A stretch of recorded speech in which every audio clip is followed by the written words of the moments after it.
So, what's up, my dear friends? You think you know the story of punk rock? You think it started with Johnny Rodden's infamous t shirt that said, I hate Pink Floyd? Please think that again. That shirt? That was the lie. The real story is way weirder, way more chaotic, and involves some of classic rock's biggest dinosaurs helping forge the punk rock sound. This is the untold story of the producers who made punk rock so legendary. Let's start with the Sex Pistols because the initial declaration from Johnny Rotten wasn't I hate Pink Floyd. It was Sid Barrett, the original psychedelic leader of Pink Floyd, was the real Sid Vicious. Early British punks adore Sid Barrett.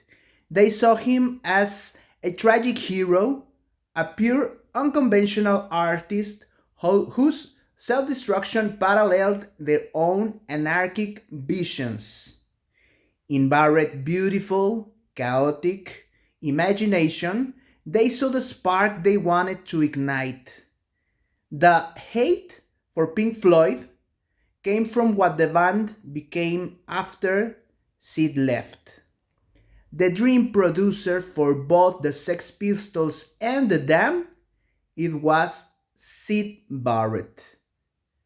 But by the mid 70s, Barrett had fully withdrawn, struggling with long term mental health illness. He was living in his parents' attic, impossible to reach, so the Pistols pivot and hired Chris Thomas. And Chris Thomas, well, he was the real game changer. He took a flawed band and turned them into professional sonic destroyers. He helped Steve Jones' guitar expand to unsuspected dimensions. He helped craft the stellar, legendary sound of the album Nevermind the Bollocks. And here's the kicker: Thomas had also worked on sessions for the Beatles. Yes, for the Beatles, and specifically on the song Helter Skelter. And yes, Thomas also worked for Pink Floyd. Punk was quite literally created with the help of the enemy's DNA. The Dam also wanted Sid Barrett for their second album. They contact Pink Floyd for a line on Barrett, and who did they end up with? Pink Floyd drummer Nick Mason. The Dam considered their debut album pretty primitive, and they wanted more sophistication. They wanted to show that they were evolving. Mason, who had some experience with artists like Robert Wyatt and Gong, seemed just perfect. But while the Damned wanted to record a full album in just a couple of days, Mason demanded more time, more polish, and a slower pace. The result was music for pleasure. It was a total clash of cultures. The band and the producer couldn't work harmoniously.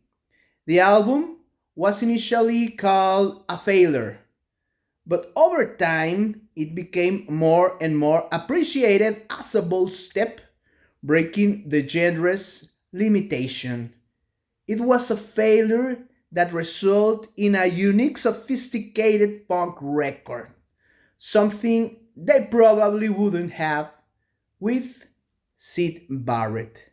Across the Atlantic, the original punks, the Ramones, were in a rage. They felt the Sex Pistols had blandly copied their sound and their style and had overshadowed them with scandal. Even Sid Vicious admitted the huge musical influence and copied their iconic leather and jacket look. The Ramones wanted to hit harder than never mind the Volux.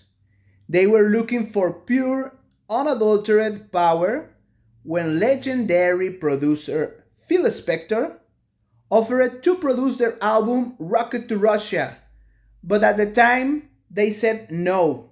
Spector was too flashy, the Pistols had volume and violence. The Ramones wanted speed and simplicity. But the Pistols warned that stridency wore. So the Ramones tried to become more classic than the Pistols. They hacked history and accepted Spector offer for their first album called End of the Century. Spector tried to impose his world famous wall of sound. But the Ramones were already their own wall of sound, a simple, raw, minimalistic sonic attack. So the two walls collided. Spector's refined Wagnerian vision crashed into the Ramones' basic rock and roll. The band saw Spector's love of firearms and toxic excesses firsthand. The budget shot into the stratosphere. The final product was their most successful album to date, but their hardcore fans saw it as a total betrayal. They went for history and created a deeply conflicted masterpiece. So we have Chris Thomas, Nick Mason, and Phil Spector. But what about the biggest dinosaur of them all? The legendary Led Zeppelin guitarist, Jimmy Page, was also a fan of punk. He saw the connection. What was Communication Breakdown if not an early punk song? He actually attended several jam shows and offered to produce them. The Dam very politely declined. After all, Led Zeppelin were the enemy dinosaurs. But wait, decades later, another Zeppelin member stepped in. In 1988, John Paul Jones, Zeppelin's legendary bassist, bought a strange album by an underground US alternative band called the Butthole Surfers. The title? Highway to Steven. It was a clear reference to Led Zeppelin's Stairways to Heaven. Jones was fascinated. The result of their collaboration was 1993's independent Worm Saloon. Jones helped refine the Surfers' madness, keeping their trademark weirdness, but smoothing the rough edges. He crafted a masterpiece with a pack of punk-bred savages. For Jones, working with such an experimental group was revitalizing. The secret of punk rock isn't that it killed classic rock.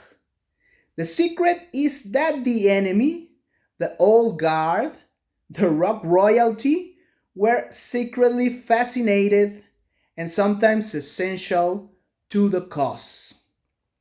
From the Pistols' desire to work with Syd Barrett, to the Ramones' collision with producer extraordinary Phil Spector, to John Paul Jones embracing the wild butthole sulfurs, punk's most defining moments were shaped by the very dinosaurs they claim to hate.